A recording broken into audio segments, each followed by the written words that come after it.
एक है सचाहार मलमूत्रा, एक रुधिर एक गोदा, एक बुंद से सृष्टि सची, एक को ब्राह्मण को सुधा, सदगुण संघर्ष दो गुणिया जोई, तो ही कबीर राम रम रही हिंदू ध्रुव मुसलमान ईसाई हमने आपने मना लिया। मानव सिर्फ मानव, मानुष तेरा, जोर से कहो न डरते क्या गुण बढ़ा, मानुष तेरा गुण बढ़ाए। सब मानव ही तो बैठे, ये सब मानव ही। मानव तुम्हें सबसे महान, तेरी प्रज्ञा किरणों से है बने प्रेत सुरसुरीश। मानव से बढ़ के दुनिया में कोई हो भी नहीं सकता है, लेकिन ये भी याद रखना मानव से गया गुजरा भी प्राणी कोई नहीं हो सकता। महान से महान है और गया गुजरा भी है। आज इस महान व्यक्ति से मानव तो बैठे हुए हैं। तो मेरे दोस्तों, एक बात और बोलो, किसी किसी की चोट भी लग सकती है। ये जितने हमारे संत गुरुजन बैठे हुए महान विभूतियां सब, ये सब विरक्त संत हैं, जिनको आप इतना अर्चना पूजा करते हैं और मंच पर बैठाए हुए। अनेक विद्वानों को मैंने पढ़ा, डॉक्टर राम कुमार वर्मा को पढ़ा, अजयनाथ द्विवेदी को पढ़ा, पारसनाथ तिवारी को पढ़ा। ये सभी विद्वानों ने एक स्वर से कबीर साहब को गृहस्थ कहा। एक भी विद्वान ने आज तक नहीं लिखा किसी पुस्तक में कि कबीर साहब बाल ब्रह्मचारी व्रत संत। बीजक की वाणी पढ़िए, आप ठीक से बीजक पढ़िए। बीजक किसी मत पर उनका ग्रंथ नहीं है।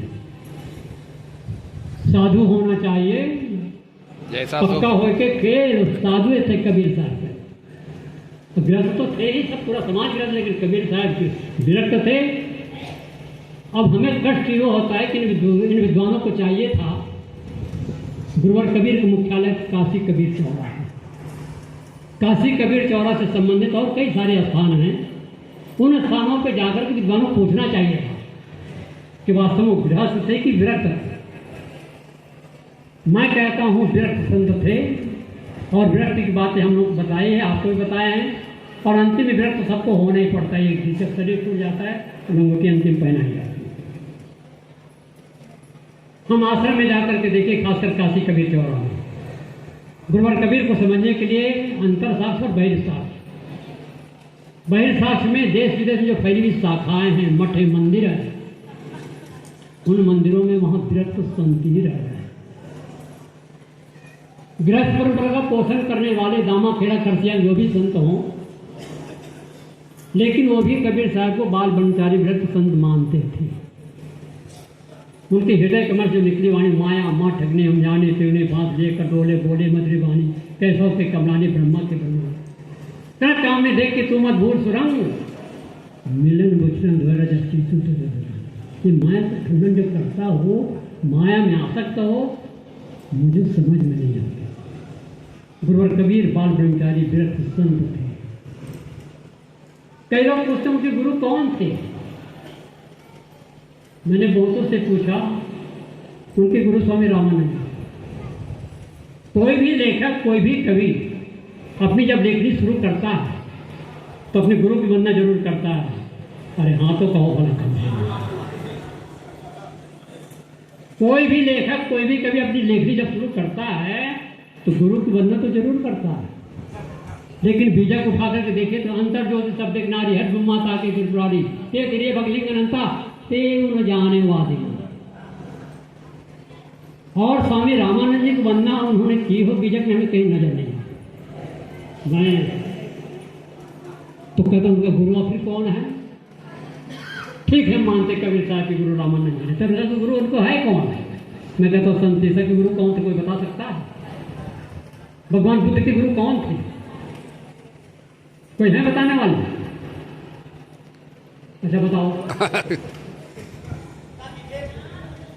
हाँ, तो विवेक गुरु तो कोई अलग दूसरा व्यक्ति तो नहीं था। विवेक गुरु कबीर साहब का था। बहु बंधन से बात दिया एक बेचारा क्यों। मैं दूसरा पूछ रहा, तू उत्तर तो गलत दे रहा है, गलत उत्तर दे रहा है। उनका विवेक गुरु कबीर साहब को खुद गया है। बहु बंधन से बांध दिया एक बेचारा जीव, ईबल छूटे आप नाम तीर छुड़ा। हम लोग गुरु संतों शरण में आए, महापुरुषों शरण में आए, गुरु द्वारा बोध मिला। और जहाँ तक गुरु की बात होती है, मैंने गुरुवर कबीर को नहीं देखा, गुरुवर कबीर के नहीं देखा, लेकिन गुरुवर कबीर की वाणी का प्रचार प्रसार, उनके व्यक्तित्व जो प्रचार प्रसार किया है, श्री रामराज साहब, गुरदयाल साहब, श्री पूरन साहब, उन संतों को भी नहीं देखा। आज गुरु मेरे कबीर साहब, कबीर साहब के ज्ञान को जिन संतों ने बीच में लाया वो मेरे बीच के गुरु हैं। और जिनके द्वारा वर्तमान में जो बोध दाता गुरुदेव श्री राम सूरत साहब जी, श्री अबलास साहब, वर्तमानिक बिना संत गुरु के बिन संशय न सजे, बिना वर्तमान के सदगुरु द्वारा संदेह संबंध नहीं हो सकता। ताकि पूरी क्यों पड़े जाके गुरु ने खाई बात, उसका काम कैसे पूरा हो जैसे गुरु ने रास्ता नहीं दिखाया। तो गुरु के बिना उद्धार हुए नहीं, तो गुरु तो करना ही चाहिए। लेकिन कुछ ऐसी महान विभूति हुई है जिन्होंने अपनी शक्ति को जागृत किया है और वो स्वयं गुरु का विवेक को प्रतिष्ठित हो।